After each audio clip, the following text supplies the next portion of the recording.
2 weeks ago, in the immediate aftermath of Charlottesville, Sam Harris tweeted something that brought me surprise and confusion. In 2017, all identity politics is detestable, but surely white identity politics is the most detestable of all. Sam took a lot of heat for that claim, later adding the explanation that the necessary context, of course, is the last 200 years of human history. Now, that explanation to me is insufficient to justify what I read as a claim that a bad idea is more or less justifiable depending upon the race of the idea holder. And so I was part of Sam's chorus of critics on Twitter. Still, I think thoughts expressed on Twitter deserve as much deference and benefit of the doubt as possible. Twitter is the platform where your momentary thought gets published instantly, often without serious contemplation. And it's certainly not the platform to express your thoughts in proper detail. And so I try not to get overly critical of people's tweets until they've had a chance to explain themselves more completely. And this week on his podcast,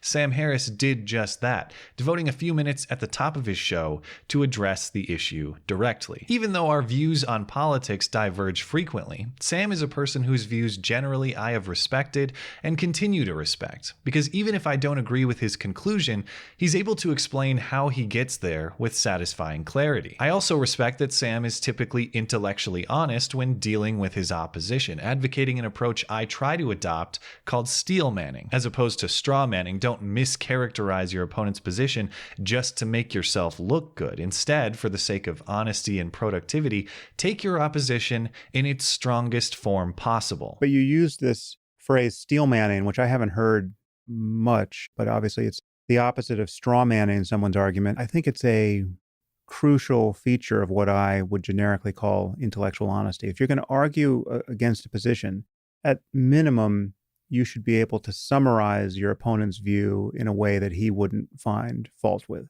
And better still, if you summarize it in a way that's even better than he or she would come up with on his own, then that is the thing you take down in your argument.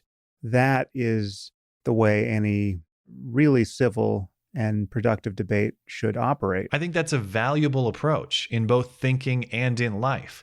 And that's why I'm disappointed Sam didn't do that regarding his position on identity politics. Instead, he characterized the opposition as cretinous moral imbeciles who can't comprehend his obvious point. I'm in hot water here with at least the moral imbecile wing of my audience for a tweet I sent out right after Charlottesville. I wrote, in 2017, all identity politics is detestable, but surely white identity politics is the most detestable of all. Seeing the absolutely cretinous response to that, I added, the necessary context, of course, is the last 200 years of human history. The point strikes me as absolutely obvious, but given the response, it's clearly not obvious to some people. Sam's not usually one for comedy, but let's steel man him and assume he was joking. And let's take the rest of Sam's case at its strongest as well. Let's follow his reasoning and grant his conclusions. I don't think his case is entirely unreasonable, but I do think it raises a series of additional questions I would love to hear Sam answer. So let's follow his case, and I'll explain the doors I think it leaves open. So why are white identity politics the worst kind, or the most detestable kind of identity politics? Well, Sam's first point is that not all identity politics have identical outcomes. Some outcomes are worse than others, and to illustrate that concept, Sam likens identity politics to religion. We might criticize religions equally as concepts, but in terms of outcomes, we can't pretend they're all the same. Just as not all religions are the same. I have much more to say against Islam than I have against Anglicanism, though I can find something to say about Anglicanism. And I have much less to say against Buddhism. I think there are wonderful things in Buddhism, although I have negative things to say about it. There are differences here. And so too with identity politics. Not all identity politics are the same. I don't think it's a crazy line of reasoning to follow, but let's be clear. It's reasoning that says the severity of the crime is to be judged according to the demographic group in which it belongs. If your group does the crime the most, then your group does the worst kind, or the most detestable kind of that particular crime. And we can apply this reasoning to any number of infractions or crimes divided by racial grouping. We know, for example, there's a high rate of murder in the black community? Is black murder the worst kind of murder because there's proportionally more of it? Asians have a very low murder rate. Is Asian murder the best, or maybe the least bad, or the least detestable kind of murder? The trouble here is we are making a moral judgment not based on principle, but on outcome. Is it the group's body count that makes murder more or less wrong, or is it the moral principle that it's wrong to rob the life of another person? There may be more or less of one than the other, but I don't consider the Asian killer to be more or less moral or more or less detestable than the black killer, because they have both violated the moral principle that it is wrong to kill another person. Sam's next argument is that the context of practicing identity politics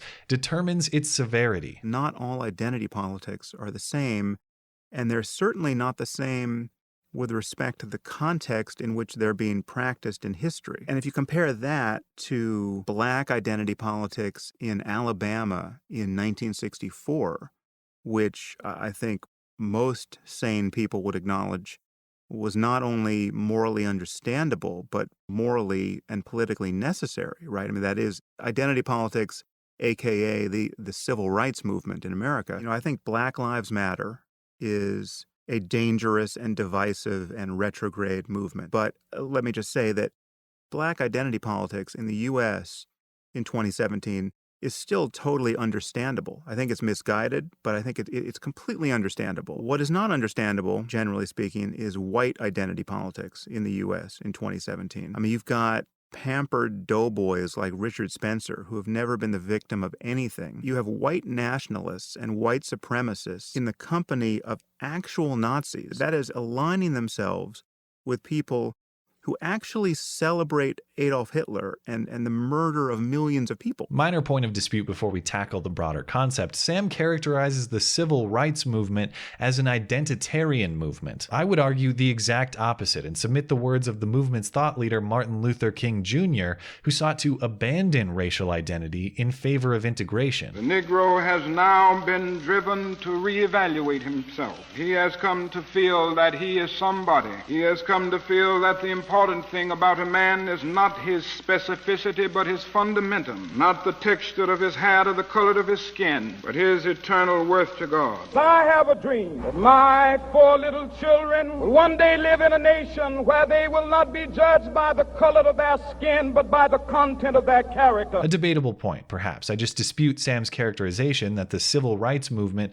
is an example of good identity politics. I think it was a rejection of identity politics. But to his broader point, Sam argues that it's the context that determines the severity of the crime. It's a classic philosophical question. Is stealing a loaf of bread to feed your starving family a lesser crime than stealing a loaf of bread to have some fun feeding the ducks down at the park, for example? On this argument as well, let's grant Sam's reasoning that different context can make the same crime more or less bad. But again, that reasoning leads us to difficult questions to answer. Sam spent some of his time criticizing Islam for its radicalization. Consider this.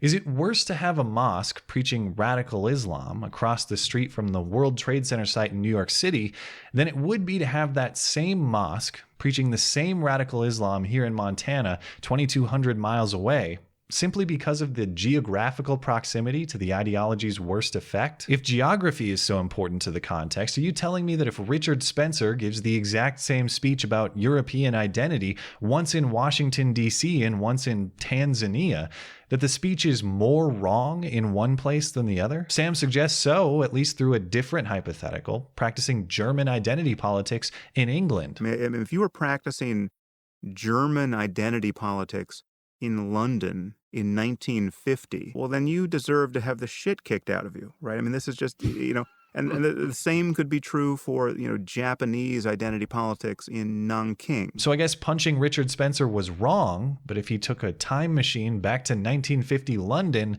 then it would be right. On this point too, what's lacking is principle. There is no universal right or wrong here. It's all conditions dependent. The crime isn't based upon a universal principle of right and wrong. It's based upon a series of different standards for who did the crime and what power their group holds at the time. Ironically, it's an argument based on identity. And that's the tangled knot in Sam's argument I simply can't untie. It is a condemnation of identity politics, not based upon the principle that race or gender or creed are poor criteria on which to judge a person's character and actions, but instead based upon the identity of the offender. Perhaps Sam would dispute that, but I invite an explanation. How can you say that identity politics are more or less bad depending upon the race of the identity politician without creating a paradox? How can you say certain behavior is more or less moral depending upon the race of the actor? How can you hold different races to different moral standards without granting the premise that you use racial identity as criteria in your judgment and therefore engage in exactly the type of thinking you're condemning? You really rattled my cretinous brain with this one, Sam. I'm open to your perspective, and I don't mind complexity in that perspective, but I do mind being told the complexity is obvious. I do mind being labeled a moral imbecile for questioning that supposed obviousness. I do mind a guy who preaches a higher level of reasoning, abandoning his own teachings without even a moment of shame. But Sam, I ain't even mad, because I've made plenty of messy arguments myself. I'm sure a lot of people consider this one messy, but I know a messy argument is not necessarily the product of a fool. It's often the product of incredible intellect navigating complexity in pursuit of truth. I happily grant you the assumption that yours is the latter. All I ask is that you do the same for the rest of us. Thanks as always for listening and for supporting this channel. Always appreciate that thoughtful discussion down below, and especially over on Twitter. That is at ML Christensen. You're always welcome to come hang out and chat in my live streams. Those are linked down in the description. Looking forward to it. Okay, bye.